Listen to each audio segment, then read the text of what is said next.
Welcome to Realtors Unfiltered, where we pull back the curtain on the world of real estate. No fluff, no filters, just real stories, real advice, and the realities of buying, selling, and everything in between. This is your host, Inas Latif. Whether you're a client looking for your dream home or an agent seeking inspiration and insight, you've come to the right place. Let's get started.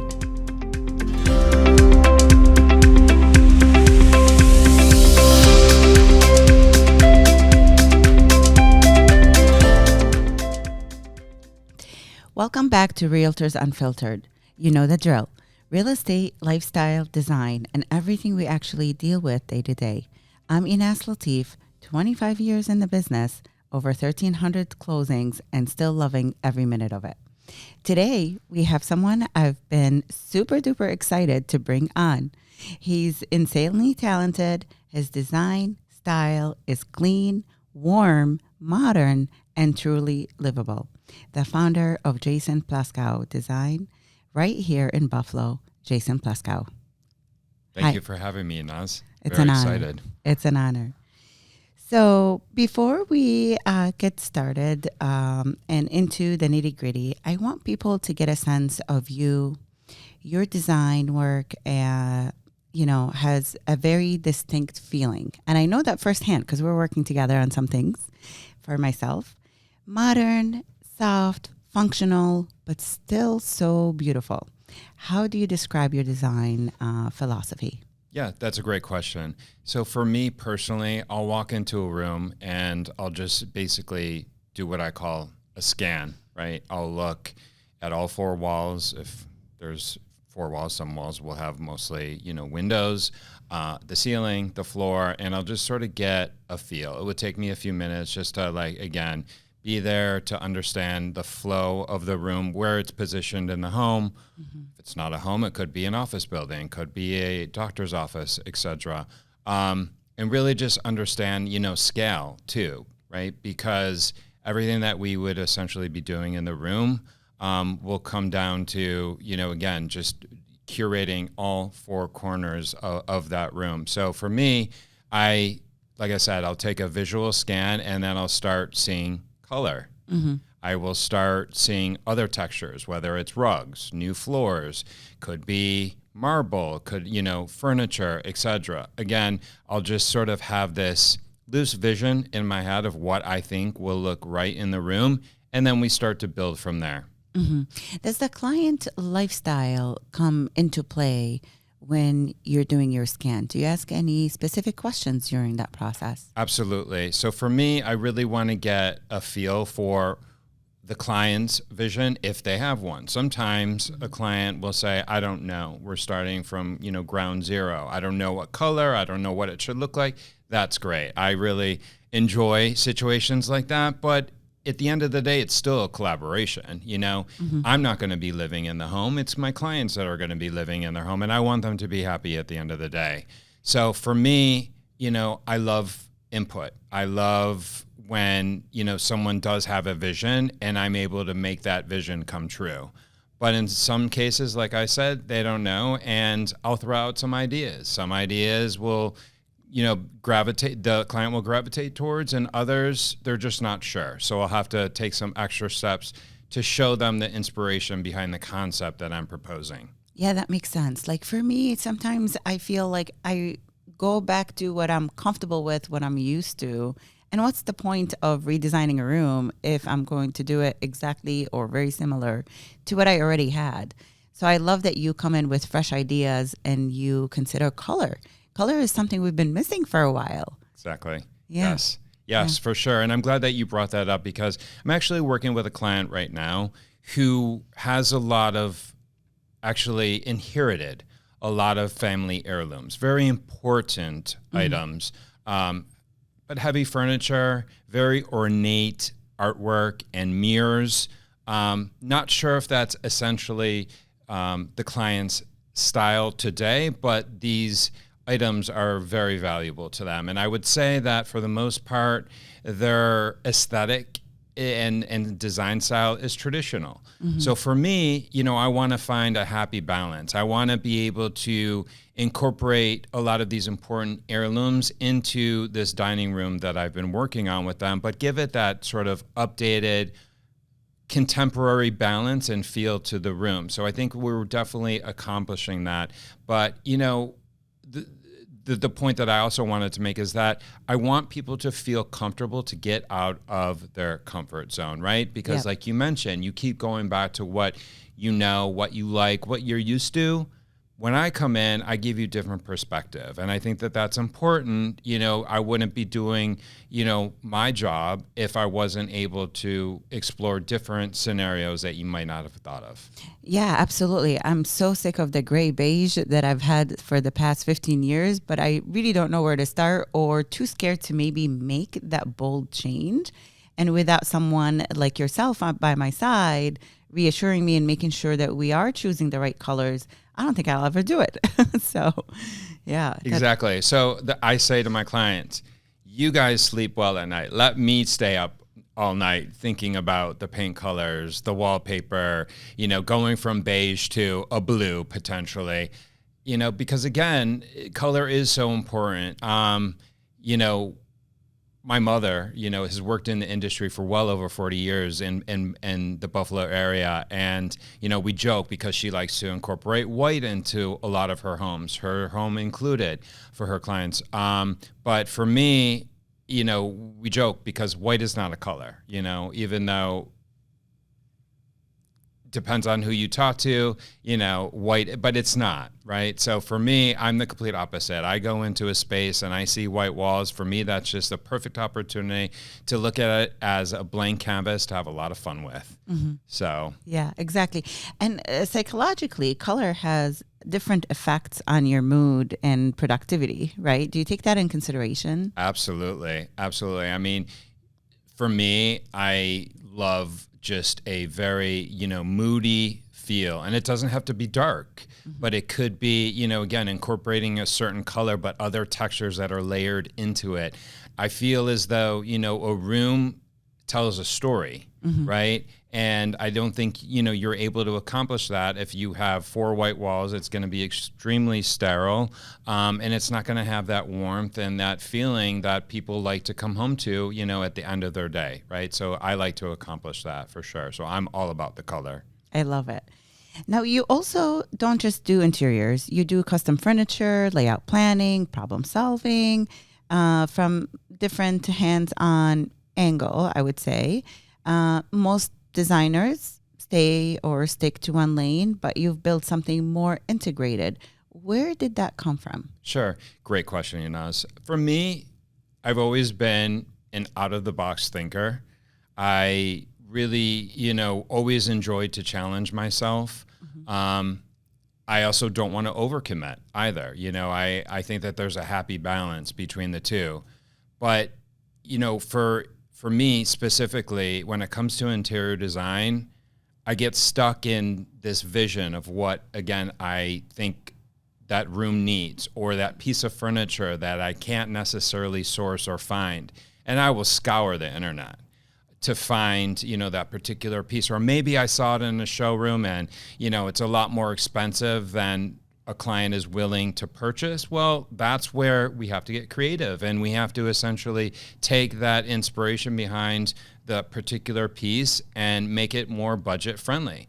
The good thing is that because I grew up in this business, I know most of the local vendors in the area that are able to accomplish, these challenging tasks for me. So I want to always, it's a glass ceiling, I want to continue to, make sure that my vision comes to life and that I'm able to, create and not get in the way of obstacles. So. Yeah, I love that. Now, when people hire you for the first time, what tends to surprise them the most?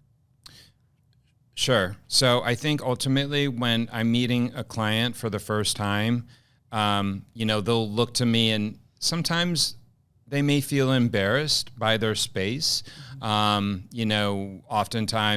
a client will have very young kids where, it's just a messy home, and they need, it's the challenge of trying to figure out how we get rid of the clutter and the mess, but still make the house functionable. So I think ultimately people are surprised when I'm able to, fulfill or basically commit to, whatever challenges that they have and actually fulfill.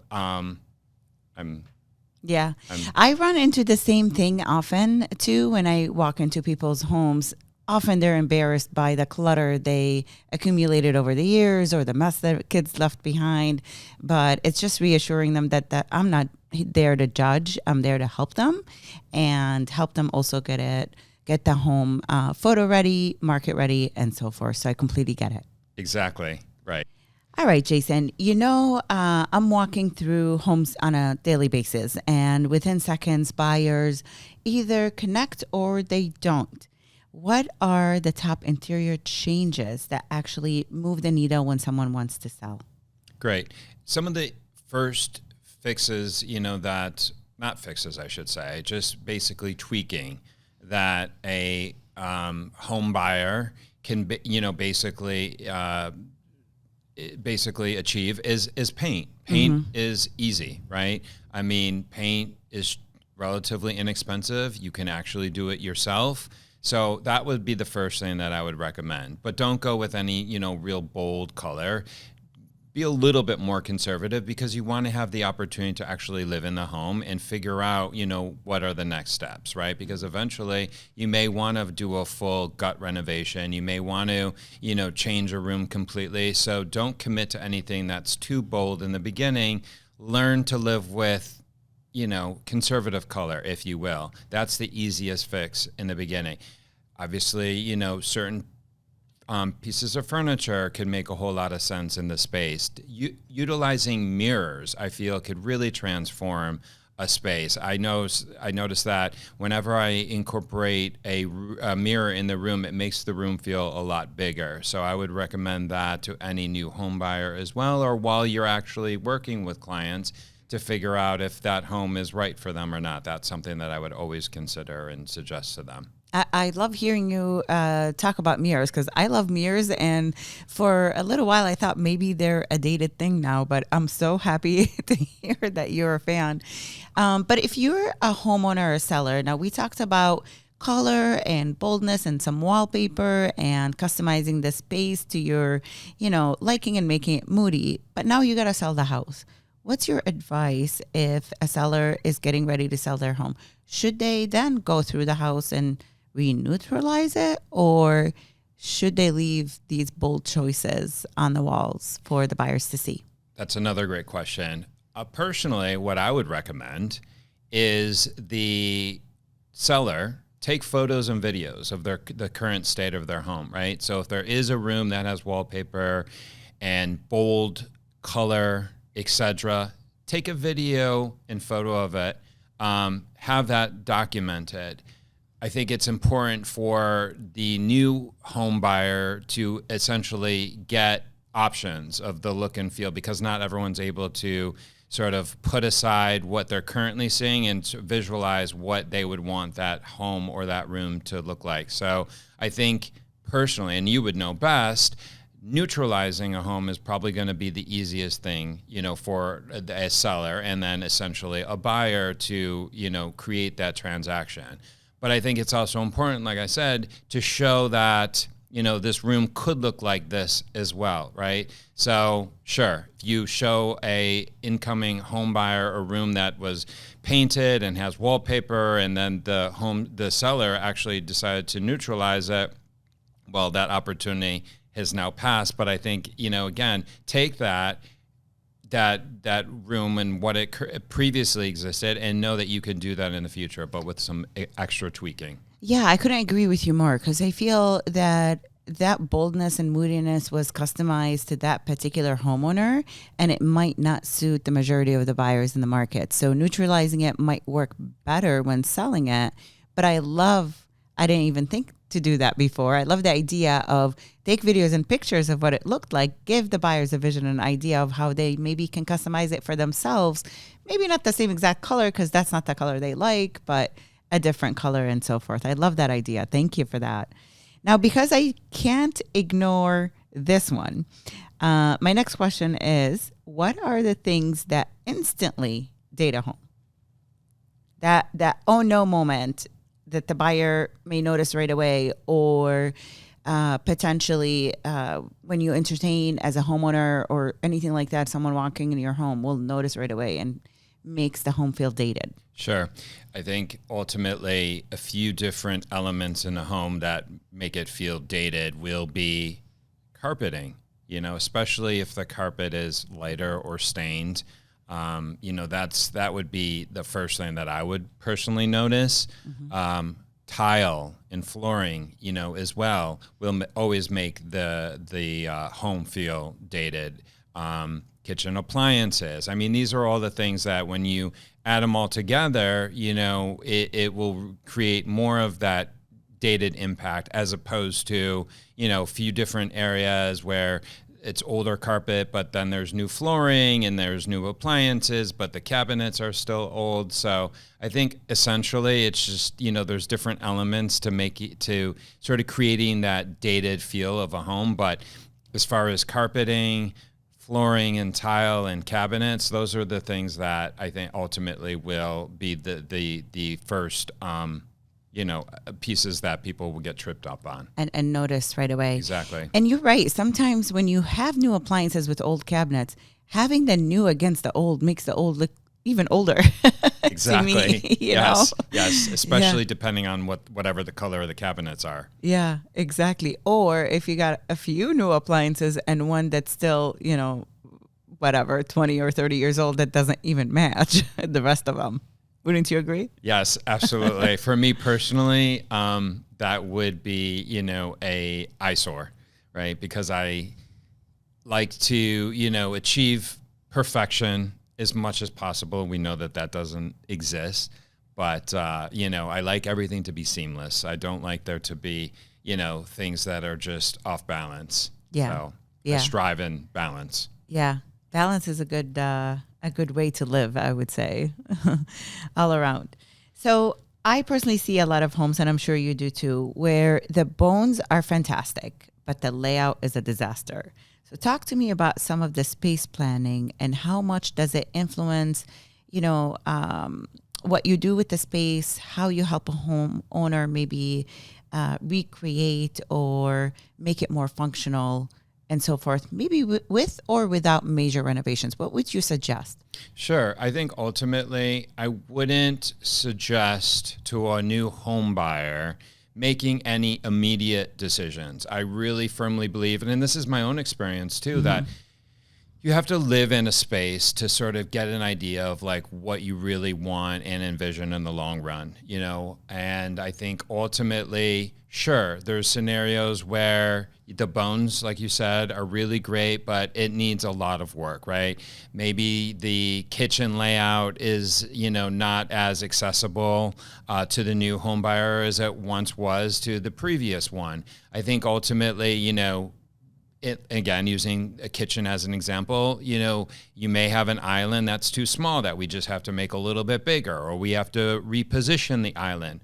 Those things are very manageable, doable within a realistic budget, nothing major. In other scenarios, we may have to completely shift the alignment of the first floor and move the kitchen from one area to another. We may have to essentially open up certain spaces to create more of a laundry room or a mud room. But, again, this just comes down to my initial point, and that is live in the space for a while mm-hmm. before you start making these bigger, choice decisions. So, again, it wouldn't cost a whole lot of money to create, these improvements that could actually go a long way in for an indefinite period of time without spending a lot of money on a full gut renovation. Yeah, that's a good point, because a lot of people think they have to redo the whole, area, where maybe sometimes few modifications could help the space function better without having to do that big renovation. But I want to go back to your point about live in the home for a little bit, understand it, see how it lives, how it behaves for you, what is working, what's not working before making those modifications. I was one who was guilty that as soon as I purchased my home, I redid everything. And after a few years, I started realizing the problems with some areas that I already redid. So now I had to live with it because I already redid it, but couldn't do it much longer since I'm staying in the home, long term, I guess that's the plan right now. So I ended up having to redo some of those areas. And I wish I took that advice a lot sooner when I purchased that home and waited a little bit, lived in it, saw what worked, what didn't, and what areas I really want to prioritize remodeling. All right, Jason, let's talk about some trends. I know everybody is dying to know, what are you loving for 2025 and the upcoming 2026 for trends? And what are you maybe ready to say goodbye to? Great question. So for me personally, Inaz, what I have been doing recently, and it's not, it's only been with a few clients, is essentially taking wallpaper and putting it on ceilings.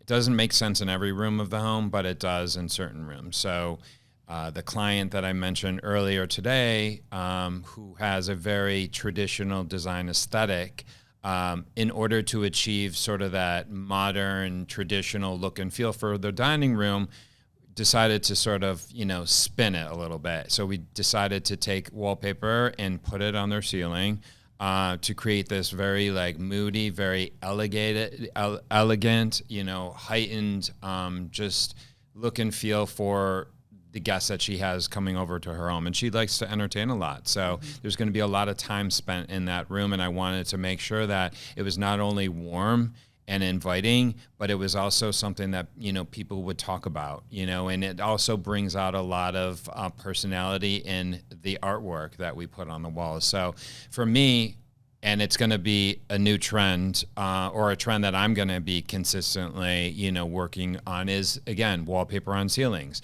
Other trends that, I feel as though need to go is, mosaic backsplashes. Yep.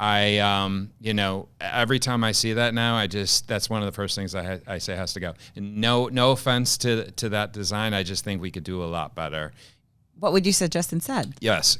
So for me personally, if you're going to have a marble countertop or a quartzite countertop, I would basically run that countertop all the way up the wall. It just makes it look more finished, seamless, and more of a grand feel. So that's definitely something to keep in mind, for anyone that's doing a new kitchen renovation. Oh my gosh, I love that. And right now I want to go rip out my backsplash.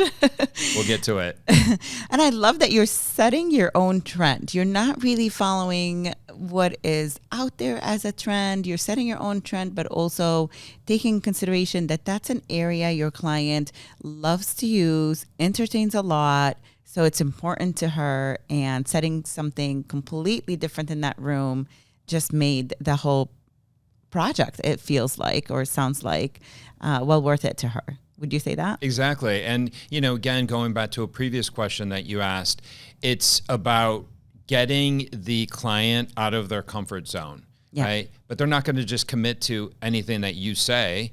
They have to understand it, and for me, that's sometimes a challenge and sometimes it's not, and I think ultimately it's about, life is about taking chances, and I think, again, if a client is hiring me, they're hiring me for my vision, and I'm not influenced by other designers and other trends. I just gravitate what I feel is, the best fit for the room, and I'm not so focused on what's going out there.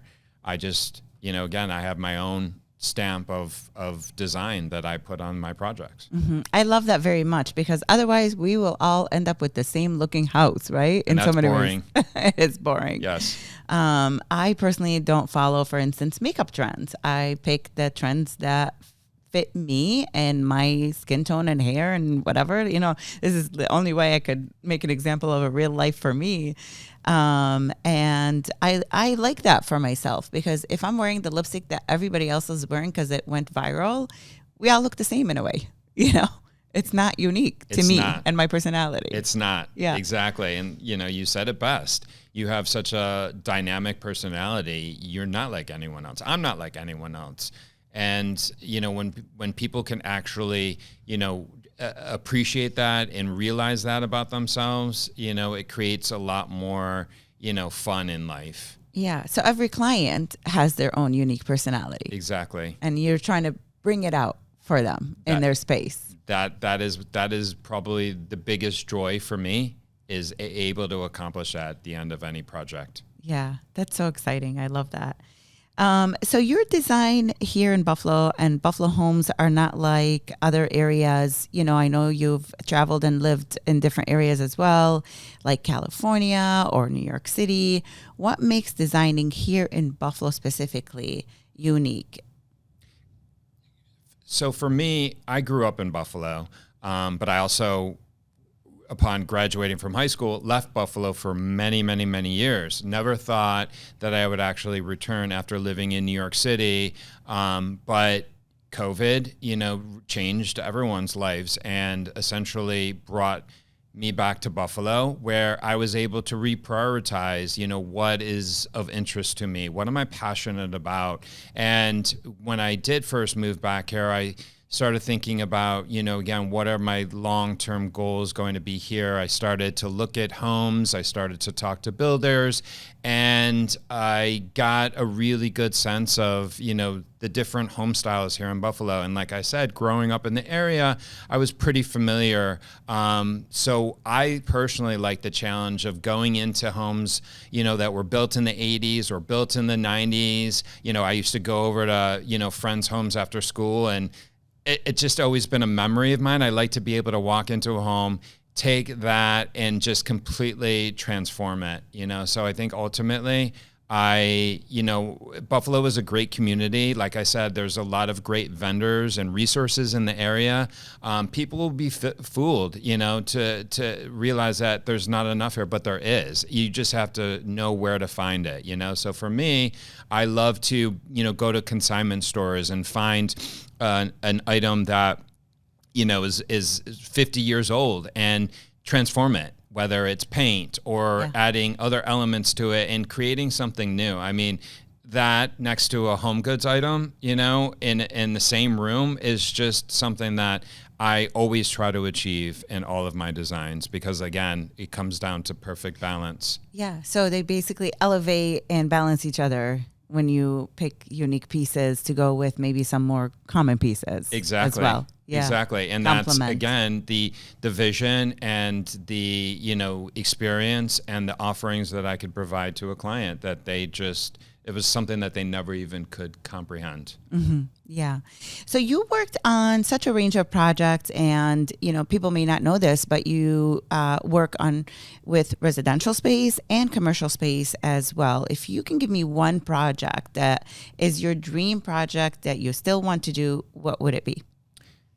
For me, because I personally built in the area, and I'm actually working with a client right now who's building from the ground up, I like working with the different builders in the area. I think ultimately my dream would be, working with a certain builder in the area and really just help a lot of their clients create a custom home. So that would be, my dream and my goal. In residential, as far as commercial goes, I'd love to design a hotel. Ooh, I'd love to stay in that hotel. Yes. What's your favorite design splurge? My favorite design splurge, I love wallpaper. Yeah. I do. We kind of got that hint of that one. I do. I really like to go bold in wallpaper choices, but make sure that it's, it's very inviting, I love color drenching. That's another trend right now. I wouldn't even say it's a trend because it's been around forever. It's just becoming more popular right now. I personally, when I walk into a room and I have chosen a very rich color and paint, I don't want to see the white baseboards or the white trim. I want to see that color from floor to ceiling. Yeah. And literally on the ceiling as well. It just makes the room feel that much richer. Yeah, I couldn't agree more. Jason, thank you so much for coming on. Your insight is incredible. And honestly, anyone who works with you is so lucky. And I'm one of the lucky ones. You bring such clarity and intention to every space. For those listening, if you're thinking about refreshing your home, prepping for a sale, or just want the space that feels more like you, Jason is someone I highly recommend. Jason, where can people find you?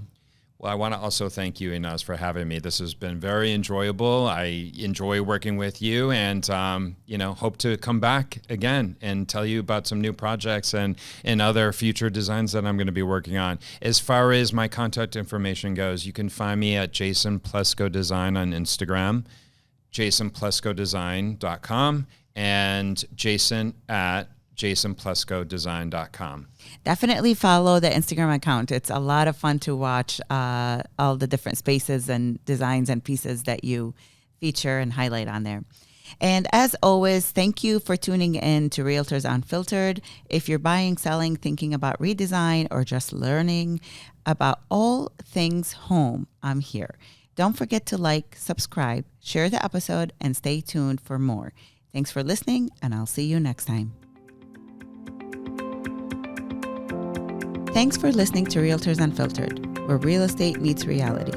If you're ready to buy, sell, or explore joining our team, visit us at inaslatifsalesteam.com. Until next time, keep it real.